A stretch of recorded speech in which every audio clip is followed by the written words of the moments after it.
And welcome back to Coast with Stephen Quayle. We're going to take your phone calls with Stephen here. Do you believe the fallen angels are on the planet again right now? Yes, I do. Explain. I believe there are, and I believe the majority is yet to come. It's so hard to imagine a realm that is myth and legend and ancillary or almost exculpatory sometimes evidence, but these guys, George, the Illuminati and Luciferians, those guys believe in it. Obviously, the Bible teaches that Lucifer was a cherub, the anointed cherub that was in the garden, and when God created man in his image and likeness, there seemed to be some issue there with pride, and obviously the light bringer, which he was, he became Satan the adversary. There are people that argue that point, but Isaiah 14 and some of the oldest texts in the Bible teach that specifically, even the serpent in the garden. And now we've got a whole, David Icke and others have rightly, in many cases, shown the reptilian presence, and I can take you to not only artist renderings, but actual Aztec drawings of Quetzalcoatl, and it shows them as basically the same type of creature that the first series of V looked like. So whether they patterned it after that or they were told that by the intelligence community, but I was told also that the species of aliens, the different species of aliens, is equal to the different species of insects. So if we're going to see insects coming out of the bottomless pit, and those things look like the most metamorphosized conglomeration of strangeness that's ever been, penned, I think that people better see it for what it is. You and I talked about the movie Splice, and I made the statement, now that it's been out, I won't ruin the plot, although somebody accused me of that. How does something genetically altered in a laboratory, starting from finish, sprout wings at the end of the movie and turn into a giant? Did you see that? No, I did not. Okay, and I wouldn't recommend it, but I'm just saying and we talked about that. So now we've got the transhumanists, and we've got the people that are believing that machines will become spiritual. So even in Greek mythology, they had artificial, if you will, steel men that the gods gave power to. And in my book, I deal with all those different things because I maintain that the demigods of history were the fallen angels. Because of their size, their knowledge, and their power, they were seen as gods. So when you get the Hercules and you get all the different monsters of Greek mythology and the Cyclops and there's just so many different things. The Old Testament, the Bible talks about the lion men of Moab, which I have an illustration. By the way, my website is spelled, somebody's asked me if it's spelled like the bird. No, it's Steve, SteveQuayle.com. And probably the best book, and my books are only available from my website, that I have that really helps people understand this stuff, is Aliens and Fallen Angels, the Sexual Corruption of the Human Race. And I don't rehash in my new book hardly anything with the exception of Genesis 1:1 and 1:2. So it's 480 pages with 680 new footnotes, and I start to finish. And there's really, after I do that, George, I'm convinced there's nothing more I can say until it plays out in real time. Okay, let's go to the phones. We'll go to Grand Rapids. It's Angel, east of the Rockies. Take it away. Hi, Angel. Hi, George. How are you? Good to have you with us. Go ahead. Awesome show. Steve, back in 2006, I met my other half, and I am an angel, and I know that I am chosen. And everything that you say, it is so dead on. There are fallen angels who are very bad because I come up against them every day.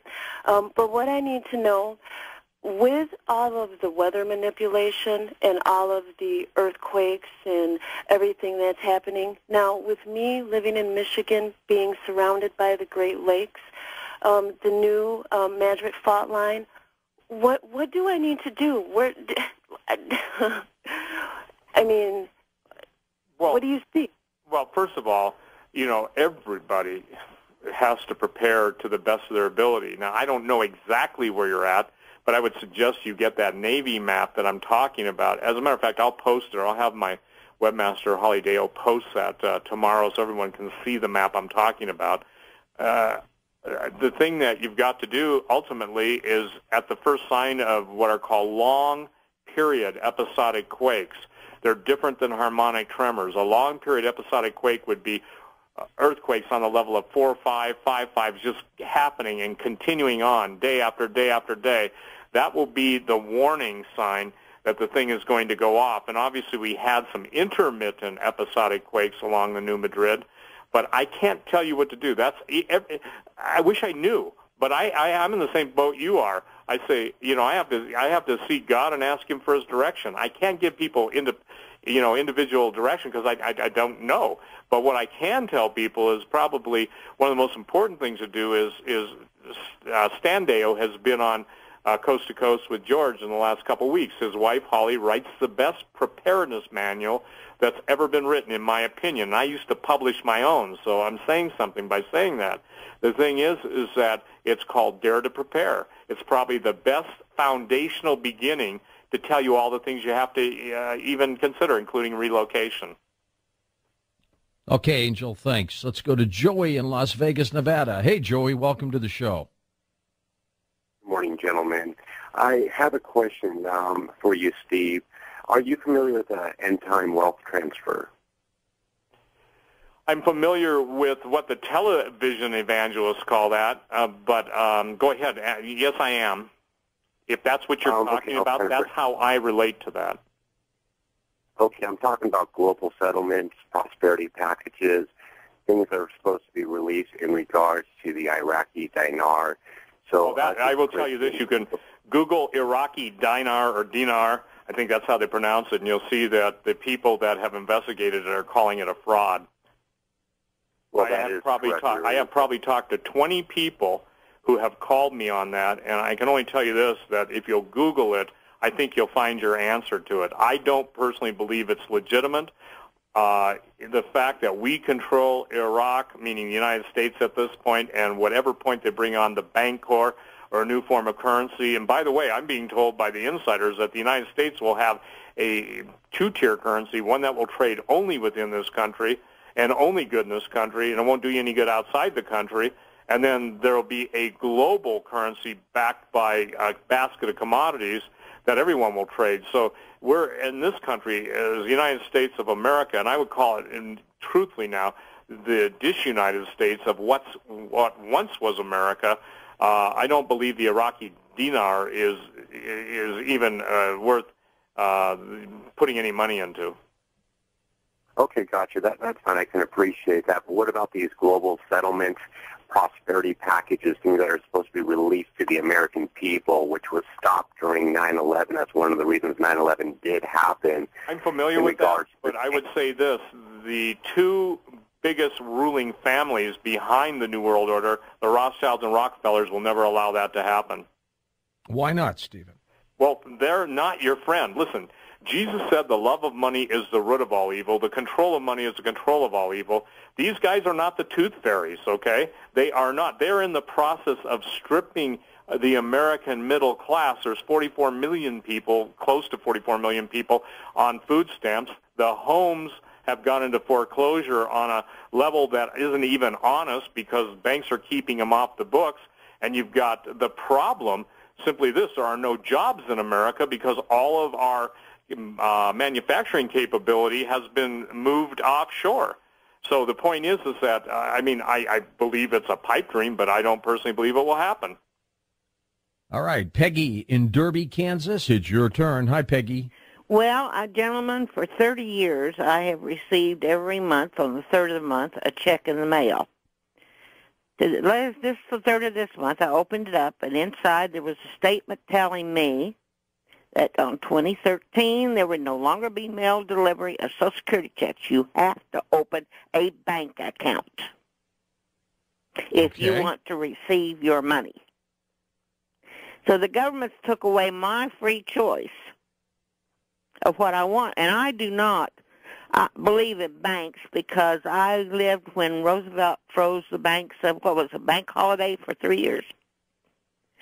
And I grew up with my daddy telling me, never put any more in the bank than you can afford to lose. Well, I believe your daddy was a smart man. I believe you're a smart woman. And I think by 2015, things will be so different that you won't even have to worry about money in the classic sense of the word. You'll be worried about bartering, and you know that during the Great Depression, that the barter was a way doctors got paid and people ate and people traded. Unfortunately, just to qualify your point, I think 1,000 banks went to the Fed window to borrow as little as $1,000. That means that a lot of the banks are insolvent. That's pathetic, in my opinion. I think you're very wise, but I think you're wise to do what you do now, but I don't think you need to worry about 2015 because I don't think banks as you know them will exist by then. Well, they may not. Cash may not exist the way it does, Stephen. Absolutely, and the caller made a good point. Everybody's going to be forced ultimately into a universal currency with what's been called the mark of the beast. And however they're going to do that, they'll make it so sound. Well, I'll give you a good example. If they should declare a jubilee and say everyone's debt is forgiven, but you just got to take this mark, and you don't owe on a mortgage, you don't owe anything, we're going to give you $1,000, $2,000 a month. I think the lines would be, around the equator for that deal. Next up, let's go to Lori Ann in British Columbia. Hey, Lori Ann, thanks. Welcome to the show. Thank you. This is a really good show, you guys. Steve, I wanted to ask you, actually, I wanted to tell you something first.